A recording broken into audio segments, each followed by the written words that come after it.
वाला है जो सूरज की तरह चमका लेकिन सालों के ग्रहण में फंसा, और अब ये देसी कलाकार स्टेज आज तक पर मिलेनियर यो यो हनी सिंह आ रहे हैं। तालियों के साथ स्वागत।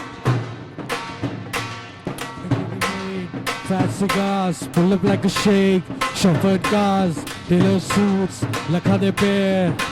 I'm a millionaire, foreign the deals, mote dinars, I got dirty money, superpowers, munda rare, kardani care. I'm your millionaire. Thank you so much. क्या बात है, बहुत बहुत स्वागत है आपका प्लीज। और ये आप जो 3.0 लेकर आ रहे हैं, ये क्या है इस बॉक्स में, क्या धमाका करने वाले हैं हनी सिंह? 3.0 से भी आगे का है सब कुछ, और ये नया बुजुर्ग यो हनी सिंह है जिसकी जवानी पटाखे मारेगी अब जल्दी, क्योंकि हम इंडिया टूर लेकर आ रहे हैं, millionaire tour India today group के साथ, और जो बहुत एक्साइटेड होने वाला है, बहुत क्रेजी होने वाला है। ये बुजुर्ग कह के आपने बहुत सारे लोगों का दिल तोड़ा, आई मस्ट से। नहीं, मैं जान के तारीफ सुनना चाहता हूँ ना, मैंने इसलिए बोला। नहीं, लेकिन फिर भी मैंने हाल फिलहाल नोटिस किया है, अगर आपके इंस्टाग्राम देखें या आपको देखें, पहले वो हनी सिंह जिसको अभी भी लोग कॉपी कर रहे हैं, जो रैपर बनना चाहते हैं या सपना देख रहे हैं, वो मोटी मोटी चेन, वो बड़े बड़े से वो जैकेट्स लंबे लंबे, बट अब आप इतने अलग अंदाज में, आपने अभी भी देखिए अलग टाई सूट बूट बदल से गए हैं हनी सिंह। थोड़ा जमाने के साथ बदलना चाहिए और अपनी उम्र का तकाजा रखना चाहिए, मुझे ऐसा लगता है, और एक नई लुक पुराने मसाले के साथ प्रेजेंट करनी चाहिए जो लोग पसंद कर रहे हैं। मैंने सिर्फ मिलियनेयर गाने के लिए ये लुक रखी थी, सफ़ेद बाल और सफ़ेद दाढ़ी, और मुझे लग रहा था सिर्फ एक वीडियो के बाद मैं इसको चेंज कर दूंगा, लेकिन जो हमें रिस्पांस मिला, स्पेशली जेनजी ने बहुत पसंद किया, तो मैं अब इसी को कैरी ऑन कर रहा हूँ। और क्या बदला हनी सिंह में? ऑलमोस्ट सेम ही है सब कुछ, बस बाल का कलर या थोड़ा लिखने का अंदाज, गाने का अंदाज, थोड़ा गाने का अंदाज, लिखने का अंदाज, म्यूजिक बनाने का अंदाज, समय के साथ साथ थोड़ा सा तो बदलाव जरूरी है ना। अच्छा, आपकी डॉक्यूमेंट्री पर बात कर लेते हैं, क्योंकि काफी हाल फिलहाल सबसे ज्यादा चर्चा में अगर कुछ है तो आपकी डॉक्यूमेंट्री, क्योंकि बहुत सारे कंट्रोवर्सीज, बहुत सारे सवालों के जवाब उस डॉक्यूमेंट्री में मिलते हैं, लेकिन एक सवाल वहां आप छोड़कर चले जाते हैं जिस पर आप कह रहे हैं कि अभी मैं ढूंढ रहा हूं इसका हल, और वो हल है कि आखिरकार अब जनता क्या चाहती है। क्योंकि आपकी डॉक्यूमेंट्री में भी बहुत सारे लोगों से बात हुई, उन्होंने कहा कि पहले एक वक्त था डीजे से हनी सिंह के गाने उतरते नहीं थे, लेकिन आज वो दौर लाने में, आपने भी लास्ट में कहा कि मैं सीख रहा हूं कि अब जनता को क्या चाहिए वो मैं दूं, तो अभी तक आपने क्या सीखा, क्या जनता को चाहिए, अब उनका मूड क्या है? ये डॉक्यूमेंट्री 2 साल पहले शूट हुई थी और तब शूट होना ख़त्म हो गई थी, और 1-1.5 साल इसको एडिटिंग में लगा है, तो उस दौरान मेरे करियर में काफ़ी बदलाव आया, और लोगों ने मेरी इस नई लुक, नए अंदाज को, जो मैंने समझा कि इनको नया हनी सिंह पुराने फ्लेवर के साथ चाहिए, जो मैंने इस 3-4 साल में समझा अपने स्ट्रगल में, to come back, and finally वो ग्लोरी एल्बम, मिलियनेयर गाना, चाहे पायल हो, इन सब चीज़ों से, इन सब गानों से लोगों को पुराना हनी सिंह नए अंदाज में मिल चुका है, जो मुझे आज लग रहा है। और डॉक्यूमेंट्री तो 2 साल पुरानी थी, तो उसमें तब मैं ये सोच रहा था कि क्या ऐसा करूं, और फाइनली मुझे वो मंत्रा समझ में आया और मिला, जिसका रिजल्ट ये है कि आज मैं आपके सामने बैठा हूँ। अच्छा, ऐसा क्यों है? क्योंकि हनी सिंह इक्वल टू विवाद, controversy equal to Honey Singh, ये अपने आप हो जाता है या आप कर देते हैं जानबूझ के? ये कंट्रोवर्सी से आपका रिश्ता इतना कैसे गहरा सा है? कहीं भी आप जाते हैं कंट्रोवर्सी, कुछ आप गाना बना दे कंट्रोवर्सी, कुछ आप कह दे वो कंट्रोवर्सी, कुछ आप कर दे वो कंट्रोवर्सी। अरे ये कंट्रोवर्सी आपका पीछा क्यों नहीं छोड़ रही? नहीं, ऐसा नहीं है, चक्कर क्या है कि मैं, कोई भी कंट्रोवर्सी अगर होती है, कोई भी मुझ पे इल्ज़ाम लगाया जाता है, तो मैं शुरू से, आप देखिए, मैं उसका जवाब देना सही समझता ही नहीं, मैं चुप हो जाता हूँ और मैं अपने काम में लग जाता हूँ, तो वो पनपती है, और तो बाकी और लोगों को मौका मिलता है कि ये जवाब नहीं दे रहा, चल हम भी कुछ बोलते हैं, चल हम ये बोल देते हैं, इसने हमारे साथ ये किया, चल हम ये बोल देते हैं, ये ऐसा है, चलो हम ये बोल देते हैं। तो फाइनली मैंने अपने साइड की कहानी अपने 17-18 साल के करियर में पहली दफ़ा इस डॉक्यूमेंट्री में कही, क्योंकि मैं इंतज़ार कर रहा था कि मुझे एक कैमरा, एक माइक मिले, तब मैं अपनी कहानी कहूँ। तो मैंने इस डॉक्यूमेंट्री में अपनी कहानी कही, और लोग कनेक्ट कर रहे हैं। नेटफ्लिक्स पे डॉक्यूमेंट्री एक ही दिन में नंबर 1 पे आ गई। क्या बात है। अच्छा, इसमें आपने सबसे बड़ा जो राज या पर्दा कहिए उठाया है आपने राज से, वो जब आप जब टूर पे थे शाहरुख खान के साथ, क्योंकि उस समय ये बहुत सारे र्यूमर्स चले कि आपका झगड़ा हुआ और उन्होंने आपको दरअसल थप्पड़ मार दिया और उसकी वजह से वो शो छूटा, लेकिन आपने उसमें क्लियर किया कि नहीं, मैंने खुद अपने सर पर बोतल फेंक मारी, ग्लास मार लिया ताकि मैं वो शो ना करूं, उस समय आपने क्या फील किया था, क्यों आपने ऐसा किया? वो आपने उसमें बताया, लेकिन मैं थोड़ा और उसको अच्छे समझना पता चाहती नहीं, मेरे को सिम्टम्स आए थे और मेरा दिमाग नहीं चल रहा था, बहुत बुरे ख्याल आ रहे थे और कुछ भी जो असल में नहीं था वो सब कुछ मेरे दिमाग में चल रहा था। That was the beginning of the symptoms of my mental disorder, और जहाँ से ट्रिगर हुआ मुझे सब कुछ साइकोटिक सिम्टम्स और अलग अलग से ख्याल। मुझे ऐसा लग रहा था कि उस शो पे मेरी मौत हो जाएगी, तो मैं इसलिए नहीं जाना चाह रहा था उस शो पे। तो मैंने वो बिना सोचे समझे वो। अच्छा, क्या ये इंडस्ट्री के बारे में है? क्योंकि आप जिस जगह थे, स्ट्रगल नो डाउट बहुत आपने किया, हर दिन का प्रेशर, गाना बनाना, लिखना, परफॉर्म करना, उसको आप कहाँ से, आप कहाँ जा रहे हो, कहाँ से पैसे आ रहे हैं, नहीं आ रहे, आपका हिट हो रहा है या नहीं हो रहा, बहुत सारे प्रेशर होते हैं। और बहुत सारे आपके इर्द गिर्द, जैसे आप फेमस होते हैं तो आपको नीचे गिराने के लिए भी उतनी संख्या में लोग होते हैं, जो आपने भी फेस किया है। क्या यही सब प्रेशर झेलते झेलते एक बार आके आपके दिमाग ने कह दिया कि नहीं, अब नहीं झेल पा रहा हूं मैं? आप कह सकते हैं, क्योंकि एक इसी तरह का सबकॉन्शियस ब्रेकडाउन हुआ मेरा, और काफ़ी चीज़ों से मैं प्रेशर को एक्सेप्ट कर लेता हूँ और किसी भी मुश्किल से और तकलीफ़ों से आराम से निकल जाता हूँ। लेकिन मुझे लगता है कि उस वक्त मेरी मेंटल सिचुएशन इतनी प्रेशराइज हो चुकी थी काफ़ी सारे इल्ज़ामों की वजह से और रीजंस की वजह से, और बहरहाल उसके पीछे एक रीज़न और है कि तब दौलत और शोहरत मैंने पहली दफ़ा देखी थी। तो मैं काफ़ी गलतियाँ ऐसी लगता है जो मैं कर रहा था, स्पेशली नशों में अल्कोहलिज्म बहुत ज़्यादा था, तो वो कहीं गलतियां थी जिस वजह से, और ना सोना और ट्रैवलिंग और टू मच पार्टी। अच्छा, और बीमारी के बाद आपने क्या सीखा कि क्या नहीं करना है अब? सूखे नशे तो बिल्कुल नहीं करने, हाँ। बिल्कुल नहीं करने हैं वो। मैंने तकरीबन 10 साल हो गए हाथ तक नहीं लगाए। जब मेरा ब्रेकडाउन हुआ मैंने उसी समय छोड़े, और मेरी ये अच्छी आदत है। लोगों ने बोला कि हनी सिंह रिहैब में रहा, मुझे रिहैब में रहने की जरूरत नहीं पड़ी, क्योंकि मेरे पास एक अच्छी स्ट्रेंथ है कि मैं किसी भी चीज़ को अगर छोड़ना चाहूँ तो यूं छोड़ देता हूँ, चाहे वो जितनी मर्जी पुरानी आदत हो। तो मैंने उसको उसी वक्त छोड़ा, और उसके बावजूद भी मुझे 7 साल लगे। तो it's a request to all my brothers and sisters, जो मेरे छोटे बहन भाई, आज यूथ जो ये टीवी शो देख रहे हैं, कि सूखे नशों से प्लीज दूर रहें। अच्छा, आपके गाने, क्योंकि हम लोग ये मान के चल रहे थे, आपका बहुत सारा इंटरव्यू भी मैंने देखा जिसमें आपने कहा कि उस समय वो अलग ही तरीके से मैं लिखता था, अलग ही चीजें होती थी।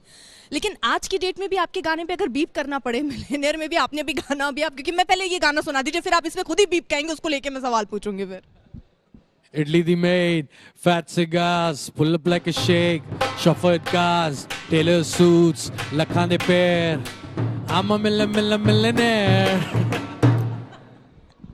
अभी आपने, क्योंकि अभी बीप नहीं बोला, लेकिन इसमें बीप की जरूरत पड़ जाती है। आपने कहा मैं अलग तरीके से लिखूंगा, या मैं ये देवी माँ सड़क की भाषा है। देखो हम लोग, मैं वेस्ट दिल्ली से आया हूँ, और मैंने पिछले साल मैंने एक वुमेन एम्पावरमेंट पे गाना बनाया। उस गाने का नाम है सोल। सुपर फ्लॉप हुआ वो। आज से 16 साल पहले जब मैंने अपने करियर की शुरुआत करी थी, मैंने शहीद भगत सिंह पे गाना बनाया था। सुपर फ्लॉप हुआ वो। लोगों ने नहीं सुनना वो मुझसे, लोगों ने बीप ही सुनना है मुझसे, तो मैं क्यों ना गाऊं? यही तो मेरी जल्दोजहद थी। अच्छा, तो फिर चमकीला आपने अगर देखी हो, दिलजीत मैंने दोसांझ देखी नहीं की, वो फिल्म। उस फिल्म में वो वैसे ही गाने गाते हैं और बाद में उनका हश्र क्या हुआ, वो मतलब किस तरह वो टारगेट किए गए। आपको लगता है इस तरह की भी धमकियां हैं, डर है, ये सब भी आपने झेली है, या ऐसा कुछ फेस करना पड़ता है कि अरे आप सब ऐसा गा झेला, रहे हो, समाज बिगाड़ रहे हो, सब झेला। औरतों ये के लिए सब आप गलत शब्दों का ये इस्तेमाल कर रहे सब हो? बाकी आर्टिस्टों के लिए, दिलजीत के लिए, करण औजला के लिए अभी हो रहा है। ये सब मेरे साथ 14-15 साल पहले हो चुका है।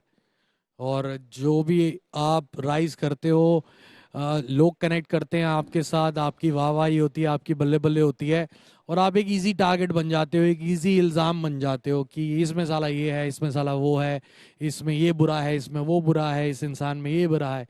तो आप ये भूल जाते हो कि उसकी भी एक फैमिली है, उसका भी एक परिवार है, और वो इस प्रोफेशन में एक आपको एंटरटेन करने आया है। बहरहाल उसकी रोटी आपके आपके ही वजह से चल रही है, उसका घर आपकी वजह से चल रहा है, लेकिन आप उसको फूल फेंके ना, अंडे क्यों मार रहे हैं?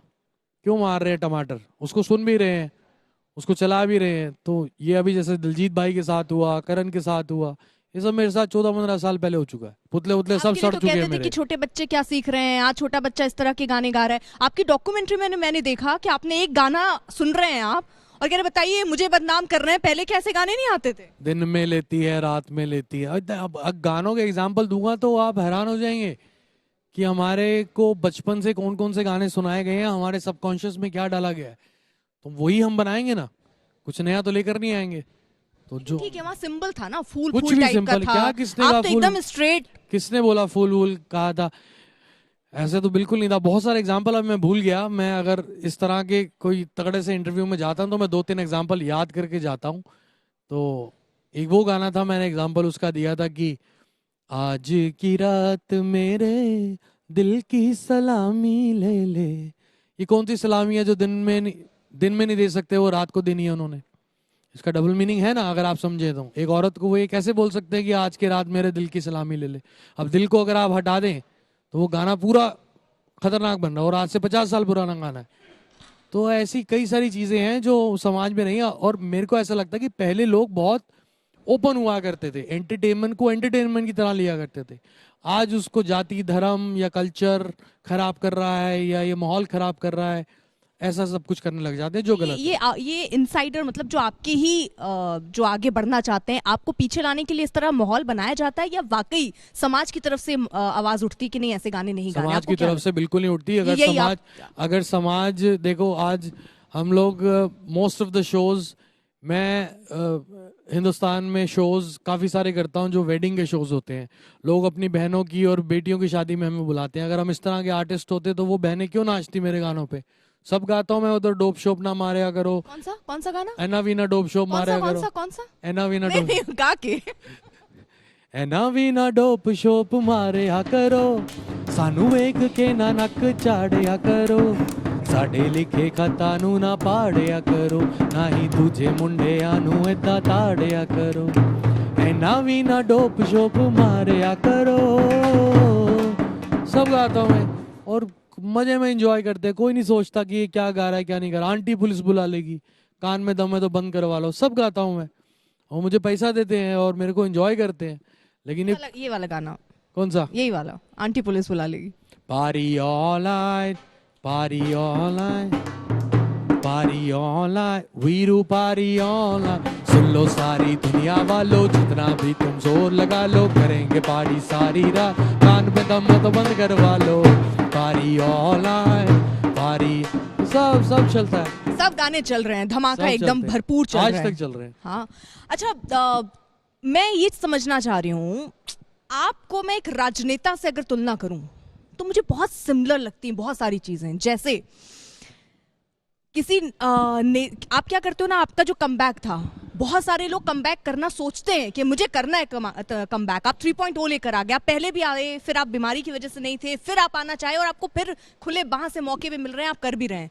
एक राजनेता भी पूरी स्ट्रैटेजी बनाता है कि अच्छा ऑडियंस के बीच में कैसे जाना है, क्या अपना लुक रखना है, किस तरह मुझे परफॉर्म करना है, क्या क्या प्लेटफॉर्म होने चाहिए। पूरी एक रणनीति जो बनती है वो मुझे यो हनी सिंह में नजर आती है, क्योंकि आप उसी तरह पूरी रणनीति आपकी दिख रही है कि कैसे नेटफ्लिक्स में आपका डॉक्यूमेंट आना है, उसके बाद आपके एक से एक बढ़कर गाने आ रहे हैं, अलग अलग प्लेटफॉर्म पर जाकर आप ऐसे इंटरव्यूज कर रहे हैं। यानी आपने भी पूरी प्लानिंग की है, आऊंगा तो पूरे धमाके के साथ। बस कोशिश रहती है कि जहां जाओ और छा जाओ।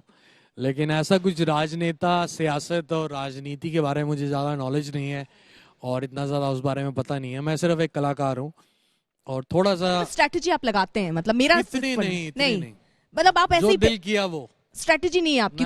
कुछ भी नहीं। आप देख लीजिए, मेरी कोई पीआर कंपनी नहीं है, कुछ भी नहीं है। जो होता है रैंडम करते हैं, जहां जाते हैं रैंडम तरीके से जाते हैं, और ऐसा कुछ भी नहीं है। ज़्यादा सोच के जनता कनेक्ट नहीं कर पाएगी। जो यूथ है ना, उसको सब पता है कि असली क्या है, नकली क्या है। अगर आज आप कहें कि ये मैं हूं, मुझे देखो देखो मैं कितना स्ट्रेटेजाइज हूं, कितना प्लान्ड हूं, they will not gonna see you, they not gonna listen to you. If they connect, this guy is for real. आज मैंने अपनी जिंदगी में मैंने कोई भी गाना ऐसा नहीं गाया जिसमें मैंने कहा हो कि मेरे पास खूब पैसा है, लेकिन मैंने उसके बड़े बड़े वीडियोस बनाए। आप मेरा पुराना करियर देखें, मैंने हॉलीवुड में शूट किया, और मैंने बात करी देसी कलाकार में रोटी भिंडी की। मैं हमेशा सड़क की बात करता था। पहली दफा मेरे करियर में मैंने कोई ऐसा गाना गाया कि हाँ मैं मिलियनेयर हूँ।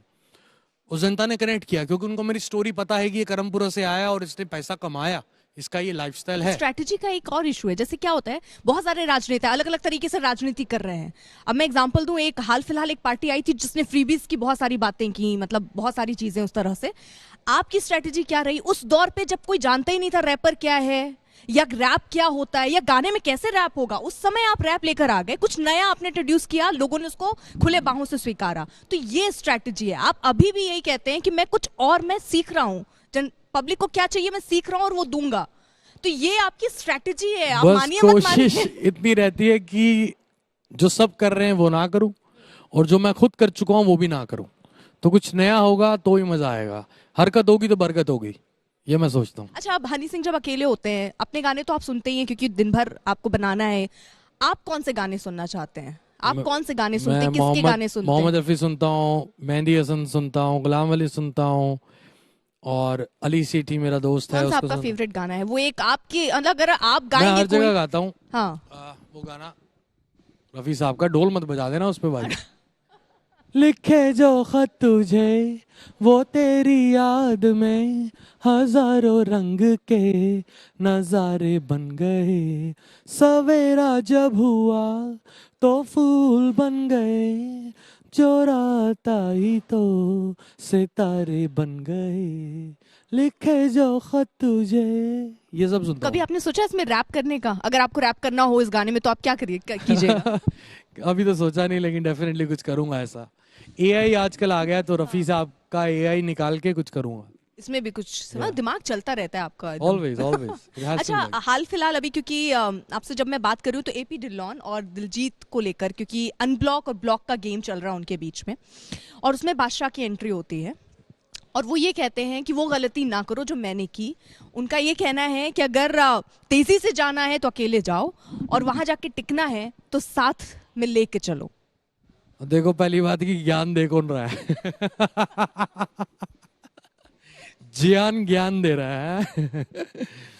तो हंसी आती है ऐसे सुन के, लेकिन चलो अच्छी बात है।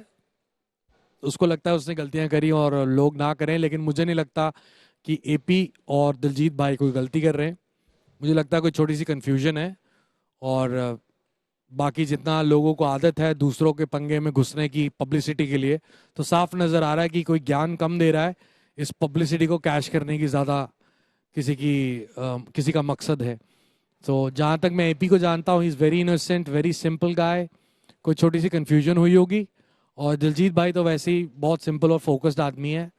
तो दोनों के लिए वक्त, दोनों के पास वक्त ही नहीं है ये देखने का कि कौन किसको अनब्लॉक कर रहा है, कौन ब्लॉक कर रहा है। और प्लीज़ अपनी सलाहें दूर रखें, ये दोनों बहुत मेच्योर लोग हैं, और पहले आप मेच्योर हो जाएं फिर सलाह दें अपनी। क्यों लगते हैं वो आपको मैच्योर नहीं हुए हैं?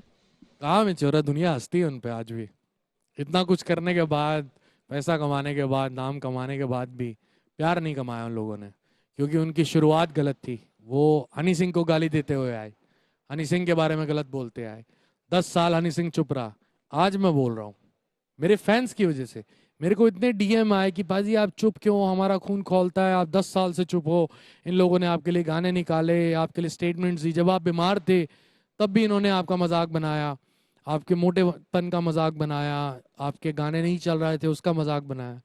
तो मैंने इस साल 2024 में सोचा कि चलो थोड़ा जवाब दिया जाए, और मेरे फैंस की वजह से, क्योंकि मैं उनकी आवाज़ हूँ, उनको रिप्रेजेंट अब तो करता हूँ। वो है ना मार्केट में, मतलब आप कम बैक कर रहे हैं, वो ऑलरेडी वहां पर हैं।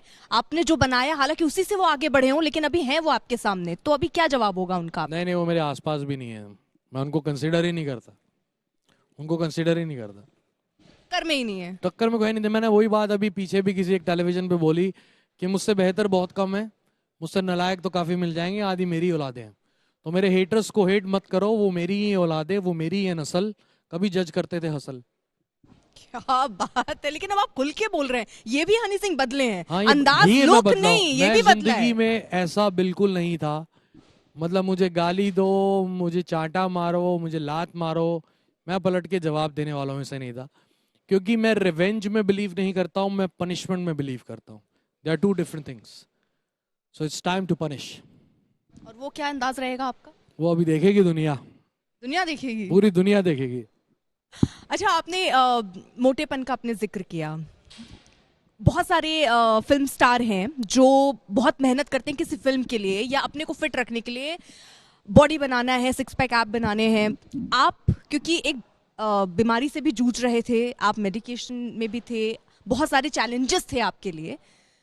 उन चैलेंजेस के बाद इस तरह अचीव करना कितना डिफिकल्ट था? कैसे किया आपने? क्योंकि फिल्म स्टार से तो बहुत पूछा जाता है कि आपका डाइट प्लान क्या रहा। हनी सिंह का डाइट प्लान क्या था? मेरा ये था कि मैंने पहले तो अल्कोहल छोड़ी, 2 साल मुझे लगे, हैवी वर्कआउट किया, प्रो लेवल का वर्कआउट किया, जिसमें मेरे 2 ट्रेनर्स लगे, और दोनों नेशनल लेवल ट्रेनर्स थे।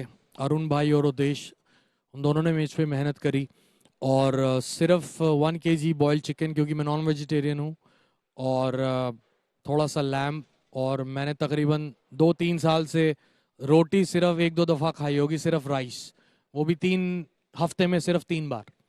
तो ये डाइट प्लान रहा, और बहुत ज़्यादा वर्कआउट किया, और लस्सी और छाछ दबा के पी।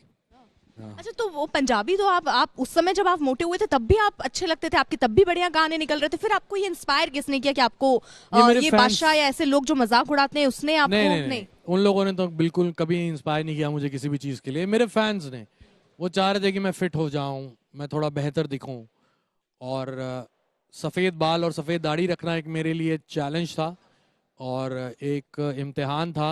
लेकिन जैसे ही मैंने मिलियनेयर का वीडियो निकाला, और सारे मेरे फैंस ने खुली बाहों से इसका स्वागत किया कि नहीं। अच्छा, इंडस्ट्री आपकी कैसे स्वागत कर रही है? क्योंकि बहुत सारे लोग, बहुत अच्छा बिहेव करना होता है आपको जब आप सेट पे होते हैं।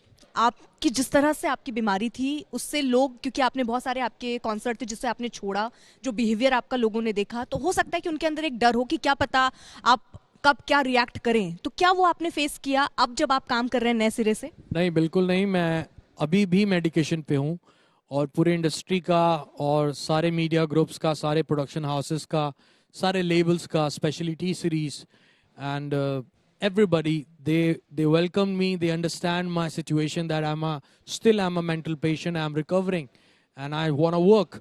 तो उन्होंने खुली बाहों से मेरा स्वागत किया, और आज इंडिया टुडे के साथ जुड़ के मैं मिलियनेयर टूर लेकर आ रहा हूँ। तो ये बहुत बड़ी बात है कि ये सब मुझ पे विश्वास कर रहे हैं कि इसने पहले किया था, आज भी भले मरीज है लेकिन ये करेगा। अगर इसने कमिट किया है तो अब ये अपने सर पे ग्लास नहीं मारेगा, अब ये शो करके दिखाएगा। कोई एक और गाना हो जाए, blue eyes. Blue eyes hypnotize तेरी ना ना ना ना ना ना ना। ब्लू आइज ढोल पे नहीं। Blue eyes hypnotize तेरी कर दिया मैनू, I swear छोटी ड्रेस में बॉम्ब लगदी मैनू, glossy lips और fit tricks, baby लगदी है किल्ला, oh yeah, कत्ल करे तेरा bomb figure. Blue eyes hypnotize तेरी कर दिया मैनू, I swear काली ड्रेस में बॉम्ब लगदी मैनू। Thank you. अच्छा, क्योंकि आप जिस तरह से गाने बना रहे हैं, समय देख रहे हैं आप।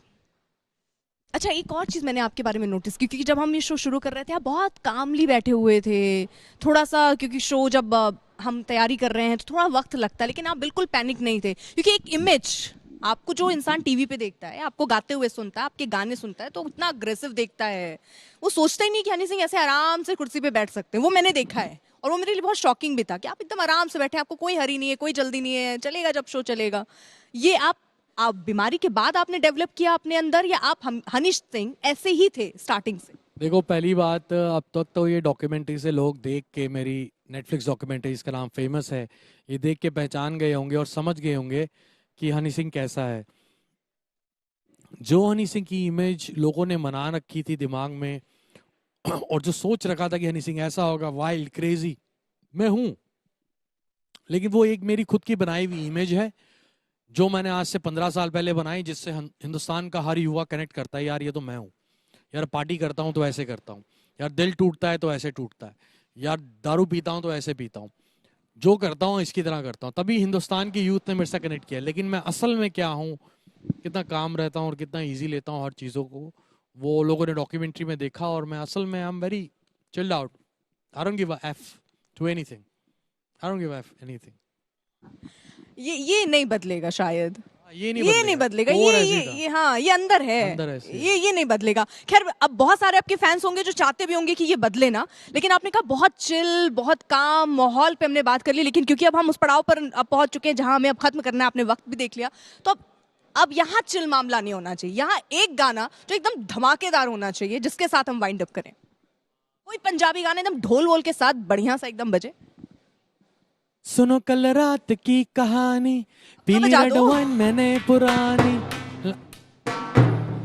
ये सुनो कल रात की कहानी, पीली रेड वाइन मैंने पुरानी, लाख रोका था यारों ने, करना कर तू मनमानी दिल चोरी साडा हो गया ओए की करिए दिल चोरी साडा हो गया ओए की करिए नैनों में किसी के खो गया ओए की करिए ओ मैडम तेरी चाल तेरे सिल्की बाल अब मैं इससे ज्यादा क्या कहूँ मैं नशे में टल्ली हो गया ओए की करिए दिल चोरी साडा हो गया ओए की करिए थैंक यू। क्या बात है, बहुत ही शानदार माहौल बनाया और आपको बहुत बहुत शुभकामनाएं आगे के लिए। आप ऐसे ही धमाल मचाते रहिए। यो यो हनी सिंह और लगातार इनके एक से एक हिट आ रहे हैं और इंतजार हमें रहेगा